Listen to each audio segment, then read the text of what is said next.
दीपक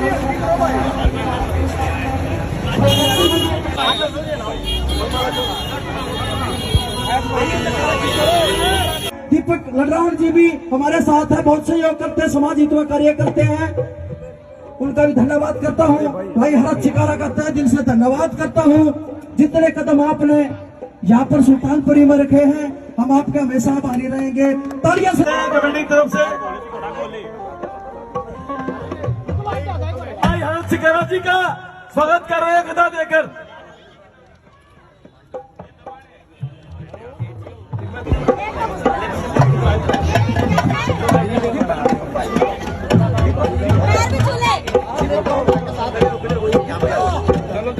हो सकता है मैं गलत हूँ।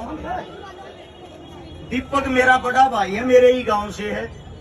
हमारा सरकारी स्कूल भाई के घर का होया करता है। इनकी उंगली पकड़ कर हमने चलना सीख गया है। मैं वो खुशनसीब इंसान हूँ कि हमारे गांव ने जातिवाद कभी नहीं देखा। और मेरा मानना है अगर हमारे से कोई एक दिन भी बड़ा तो हमारे पिता समान है।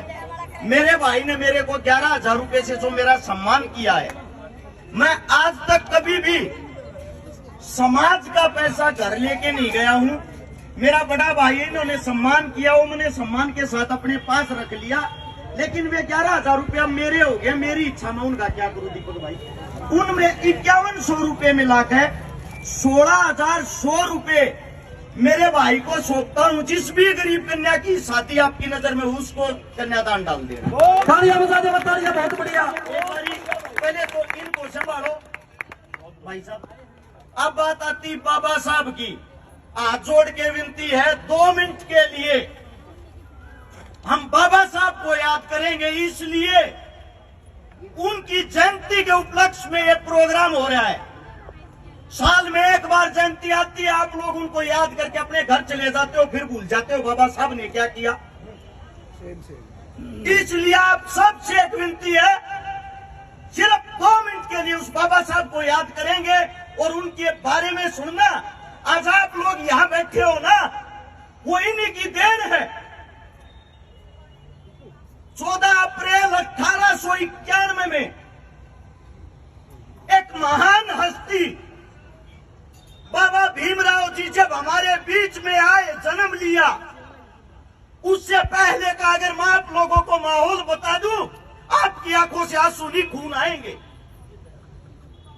इतना भयंकर जातिवाद था, इतनी नफरत थी एक दूसरे लोगों से। अगर आज भी आप किसी भी गांव का इतिहास देखोगे, गांव के बाहर, गांव के चारों ओर दलित समाज के मकान मिलेंगे। सबसे पहले तो मेरी बातों में गलती ढूंढने की कोशिश मत करना, क्योंकि मैं जो बोलता हूँ बेबाक होके बोलता हूँ। आपका बच्चा हूँ, आपका बेटा हूँ, आपसे ज्यादा मानता हूँ बाबा साहब को। इसलिए मैंने 307 उन गरीब बेटियों की शादी करवाई जिनके माँ नहीं, बाप नहीं। उनमें से 280 बेटियां दलित समाज से थी। मैं 60 बहनों का भात भर चुका हूँ। कोई वाल्मीकि समाज की, कोई जाटव समाज की, कोई कश्यप समाज की, क्योंकि जिनके घर पर पाटने चढ़ने के लिए भाई नहीं था, मैंने ये कहा मेरी बहन किसी भी वक्त याद कर लेना, मैं खड़ा पाऊंगा। उसका कारण ये बाबा साहब है। जब मैंने इनको पढ़ा, आज भी लोग इनको जातिवाद की नजर से देखते हैं, बड़ा दुर्भाग्य है। मैं आप लोगों को वो हालात, वो मंजर याद दिलाता हूं। 1891 से पहले मैं बात कर रहा था, गांव के बाहर चारों ओर हमारे दलित समाज के मकान मिलेंगे, क्योंकि जिस वक्त मुगल हमारे ऊपर हमला करते थे, साहूकार लोग बीच में छुप जाते थे और चारों तरफ से ये सोचते थे दलितों को लूटने दो, पिटने दो। जब इनको लूटा जाएगा, तुम्हारे तक आंच आएगी, हाहाकार मचेगी, तब आप लोग जग जाओगे, अपने धन को छुपा लेना। आप लोगों को याद नहीं होगा, शायद किसी ने पढ़ा होगा तो याद होगा। आप लोगों को बता दूं, हमारी जो बहन बेटियां, हमारे बच्चे, उनके साथ पता क्या दीन दशा की जाती थी। गांव के अंदर दलित समाज की एंट्री बैन थी। अगर गांव के अंदर कोई दलित प्रवेश करेगा उसके गले में जेवड़ी डालकर पीपी लटका देते थे प्लास्टिक की, इसकी लार जमीन पर गिर के जमीन दूषित ना हो, और उसके पीछे झाड़ू बांध देते थे, इनके कदमों से जमीन दूषित ना हो। वो झाड़ू पीछे पीछे उन पैरों को, उन चरणों को साफ करता हुआ चलता था। मेरा दलित समाज किसी के घर जाके पानी पीना तो दूर, किसी की दर पे नहीं बैठ सकता था। मैं आप सबसे पूछना चाहता हूं, सभी के अंदर हार्ड मांस खून है, कपड़े निकाल के नंगा खड़ा कर दो, मैं चैलेंज करता हूं किसी की शक्ल देख के कोई किसी की जाति बता दे तो। और उसके बाद वो जो पानी पीने पे रोक थी, हमारी जो बच्चियां थी उनके साथ जो दरिंदगी होती थी, अगर किसी बच्ची का हाथ कहीं से गलती से टच हो जाए, नग्न अवस्था में करके उसको कोड़े मार मार के तड़पा कर उसकी जान निकाल ली जाती थी। हालात है इस देश के। जब बाबा साहब पैदा हुए, बाबा साहब स्कूल में गए, बाबा साहब के पिताजी राम जी उनको स्कूल उंगली पकड़ के लेके गए तो मास्टर जी हाथ जोड़कर खड़ा हो गया। यहां सब उच्चतम जाति के लोग पढ़ते हैं। बाबा साहब के पिताजी बोले ये उच्चतम जाति कौन सी है, मैंने तो मनुष्य जाति पढ़ा था, मेरे को मेरा बच्चा पढ़ाना है, लिखाना है। मास्टर जी हाथ जोड़कर बोलते हैं आपके बच्चे को जब पढ़ा सकता हूं, आपका बच्चा स्कूल के बाहर नहीं, स्कूल के अंदर क्लास में नहीं, स्कूल के बाहर बैठ के सुनेगा। आपका बच्चा अपने घर से अपने बैग में अलग से डालकर अपनी टाट लाएगा बैठने के लिए दरी। आपका बच्चा किसी को छुएगा नहीं, आपका बच्चा किसी के साथ खेलेगा नहीं, आपका बच्चा किसी के साथ बात नहीं करेगा। जब ये बात सुनी, राम जी ने कहा मुझे मंजूर है, क्योंकि मुझे मेरा बच्चा लड़ाका बनाना है। बाबा साहब बाहर बैठकर पढ़ते, और जब टीचर उनको पढ़ाते, टीचर को प्राइमरी क्लास तक बाबा साहब से प्रेम हो गया, प्यार हो गया। उस प्यार के कारण बाबा साहब हर बार फर्स्ट आए। बाबा साहब ने वो करके दिखाया उस वक्त। आज भी अगर आप लोग जाओगे, आप लोग बाहर देश जाओगे, अमेरिका, कनाडा, यूके, बाबा साहब जितने नंबर, बाबा साहब जितनी पढ़ाई आज भी कोई नहीं कर पाया। और वो उस वक्त की बात थी जिस वक्त कोई संसाधन ही नहीं थे।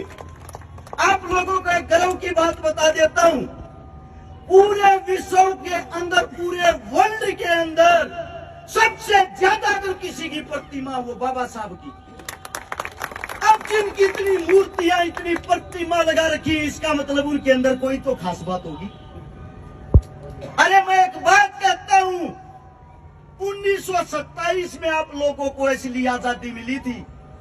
1927 की 20 मार्च को जब बाबा साहब समझदार हो गए, पढ़े लिखे हो गए, बड़े हो गए, 36 वर्ष उनकी उम्र थी, उन्होंने कहा मैं अपने आदमियों के लिए हक की लड़ाई लड़ूंगा। कौन कहता है मंदिर नहीं जा सकते, कौन कहता है हम पानी नहीं पी सकते तालाब से, मैं ये सब करके दिखाऊंगा। महाराष्ट्र के अंदर एक जगह है महाड़, महाड़ के वहां उच्चतम कोटि के जो आदमी अपने आप को समझते थे सब इकट्ठे हो गए, और सब ने बोला तेरे में हिम्मत है, तू मंदिर में घुस के दिखा, तेरे को यहीं काट के दाग देंगे। बाबा साहब ने चैलेंज किया, 3 दिन का समय देता हूं, आऊंगा, घुसूंगा, और इसी प्रांगण में बैठ के मैं भी पूजा करूंगा, और इसी तालाब में नहाऊंगा, इसी में पीऊंगा। उस चैलेंज को स्वीकार करते हुए 10,000 मेरे दलित भाइयों के साथ बाबा साहब वहां पहुंचे। जिनके आदमियों का रक्त बहा, खून खराबा हुआ, उनको मारा, बाबा साहब प्रेम से आगे बढ़ते रहे। उसी तालाब पे जाके बाबा साहब ने पानी पिया, और फिर उसके बाद इन अनेकों दलितों ने, हजारों दलितों ने वहां पानी पिया। बाबा साहब अपने साथ में 3 कुत्ते भी लेके गए, उन्होंने भी पानी पिया। उसके बाद मंदिर चढ़े, पूजा की, और फिर बोले अब तो ये मंदिर भी दूषित हो गए, ये तालाब भी। मैं उन उच्चतम कोटियों के आदमियों से पूछना चाहता हूं, अब आप लोग पानी कौन से ग्रह से लेके आओगे? उन्होंने बताया इस पृथ्वी के ऊपर जिसने जन्म लिया है, जीव जंतु पशु इंसान सबका बराबर का हक है, बराबर का दर्जा है। वो दिन है जिस दिन से हमें आजादी मिली। वो असली दिन था जिसके लिए बाबा साहब लड़ रहे थे। उनका पूरा का पूरा जीवन इस लड़ाई में समर्पित हो गया। लेकिन दुख एक बात का है, 1956 में 6 दिसंबर को बीमारी के कारण बाबा साहब अपनी लड़ाई अधूरी छोड़ के चले गए। आज की जो सच्चाई है, कोई भी सरकार हो, बीजेपी, कांग्रेस, जेजेपी, आम आदमी, कोई भी हो, सब आप लोगों के ऊपर सट्टा खेलती है। और आप लोगों की गिनती किस चीज में करती है? आप लोगों की गिनती किस चीज में करती है पता है? इनको शराब पिला के खरीद लेंगे, इनको पैसों से खरीद लेंगे। अरे हिंदुस्तान के अंदर जिसकी सबसे ज्यादा जनसंख्या हो, हिंदुस्तान के अंदर जिसका सबसे ज्यादा मजबूत भाईचारा हो, आप लोगों ने साक्षात्कार भगवान के दर्शन कर रखे हैं। कम से कम इसकी लाज रखते हुए क्या दोबारा से हमारे बीच से कोई बाबा साहब नहीं निकल सकता? क्या दोबारा से वही प्रेम, वही भाईचारा बनाने वाला नहीं निकल सकता? मुझे दुख है, मैं किसी की दर पे जब मदद के लिए जाता हूं, जब मैं किसी की मदद करता हूं, मेरी टांग खिंचाई करने वाले इसी समाज से 1000 आ जाते हैं, साथ देने वाला नहीं आता। और बाद में बोलते हैं ये तो हमारी जाति की व्यक्ति थी, हमें करना चाहिए था। और मैं उनको चैलेंज के साथ कहता हूं, आगे फिर आपकी जाति की बेटी होगी, मैं आप लोगों को फोन करके बताऊंगा, आगे कर देना। मेरी तो सभी जाति है, सभी बेटी है, सभी बहन है, सभी माताएं हैं।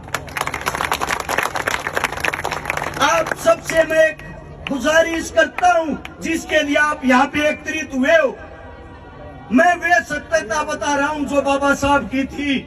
यहाँ उठ के पल्ला झाड़ के अपने घर मत जाना, इनसे कुछ सीखना और इनसे सीखने के बाद इस समाज को सिखाने की कोशिश करना। जब आप अपने बच्चों के बीच से ये जातिवाद का कीड़ा मार दोगे, उस दिन समझ जाना हमारी तरक्की को कोई नहीं रोक सकता। अब एक नारा बाबा साहब का वहां तक जाना चाहिए, ऊपर तक उनको आवाज सुननी चाहिए। तेरे भगत आज भी कहीं तेरे को याद कर रहे हैं, तैयार हो? बोलो जय भीम, जय जय जय जय जय भीम। सभी साथियों का धन्यवाद। कोई गलती